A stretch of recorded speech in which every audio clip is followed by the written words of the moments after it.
And you're seeing this across the country. There is a healthcare advocacy group called Save My Care. They've launched a new campaign against the Republicans who voted again for this repeal. And recall, by this point now, we're talking about millions of dollars have been raised just on that vote from a myriad of sources. And this is an ad that targets Arizona Republican Martha McSally. And this just gives you a little sense of what we're going to see over the course of the next 12, 14 months. Congresswoman McSally just voted for a disastrous health care repeal bill opposed by the American Medical Association, AARP, and the American Cancer Society. McSally voted to raise your costs and cut coverage for millions, to let insurance companies deny affordable coverage for cancer treatment and maternity care, and charge 5 times more for people over 50.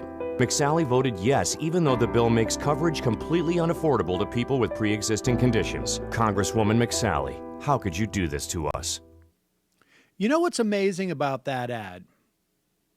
What's amazing about that ad, as you know, because ads are where you see hyperbole, right? It's not exactly hyperbole. Every single element of that is absolutely true. To make it totally true, they should just add, but if you're in the top 20% of income earners, you will get a tax cut. You should be sending her a bottle of champagne. I mean, this is the type of stuff. You should go run over some homeless people with the Congresswoman to celebrate. There was, and the interesting thing is what you're going to start to see is, getting back to those sort of those grand lies. They're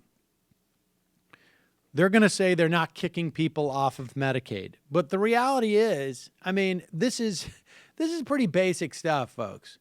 If you're cutting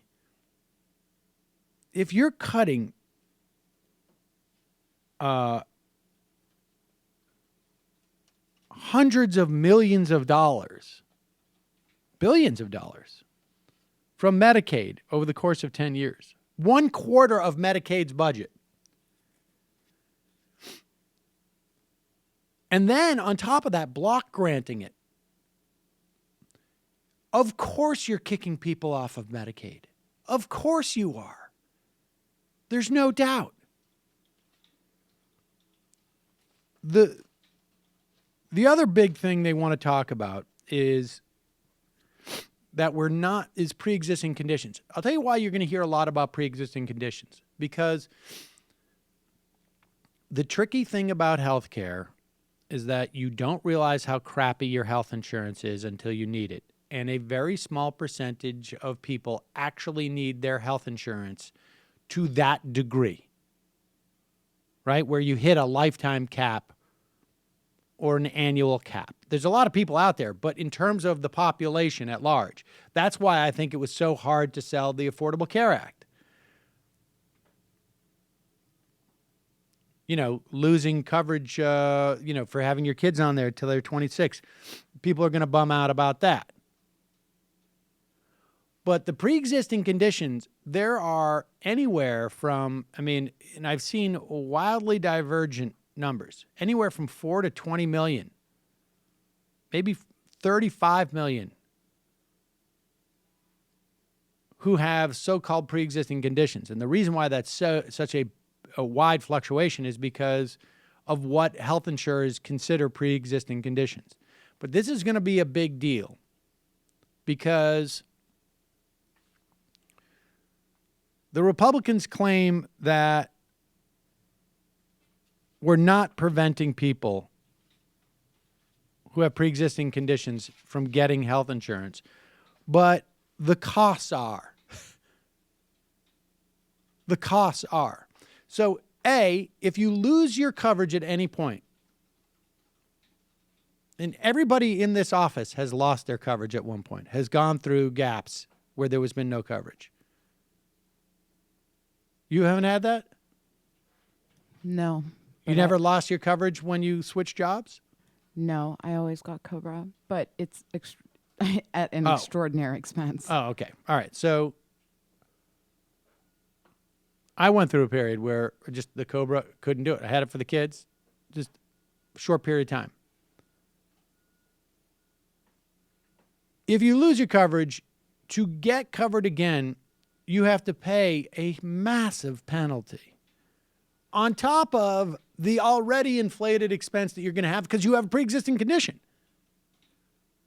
They can also charge you, because of that pre-existing condition, so much more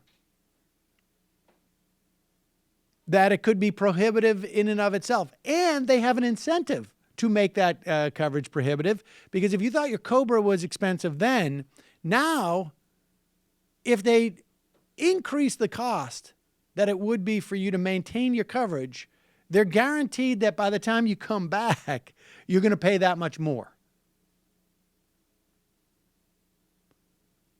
And then they say, well, if you cannot afford that, we'll put you into these risk pools. The risk pools, the state high risk pools, I mean, all you got to do is spend 5 minutes Googling this, and we've talked about it quite a bit. They were completely ineffective. You had them in 34 states around the country. There was only 200,000 people in them because everyone else couldn't afford to be in them.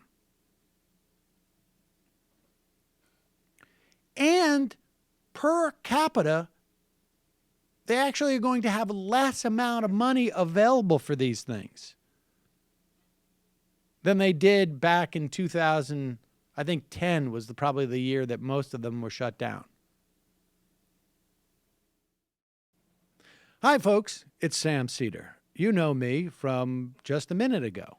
Listen, we've had a problem on YouTube. Let me make a graphic visualization.